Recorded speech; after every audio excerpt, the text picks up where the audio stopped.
Iran, একটা দেশ যার ইতিহাস শুধু রাজাদের না, বরং বিপ্লব, যুদ্ধ আর বিশ্ব রাজনীতির কেন্দ্র।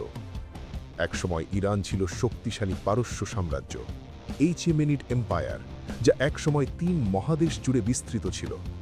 সপ্তম শতকে আরবদের আগমনে পারস্য হয়ে যায় ইসলামিক রাষ্ট্র, কিন্তু তাদের ভাষা, সংস্কৃতি আর পরিচয় কখনো হারায়নি।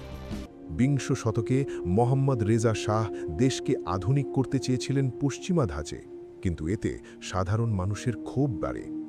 ১৯৭৯ সালের ইরানিয়ান রেভলিউশন শাহকে সরিয়ে দেয় এবং ক্ষমতায় আসে রুহুল খুমেইনি। এরপর থেকেই ইউনাইটেড স্টেটসের সাথে ইরানের সম্পর্ক খারাপ হতে থাকে।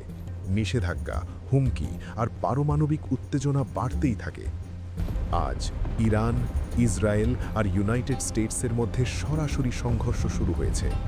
মিসাইল, ড্রোন আর এয়ার স্ট্রাইকে পুরো মধ্যপ্রাচ্য এখন অস্থির।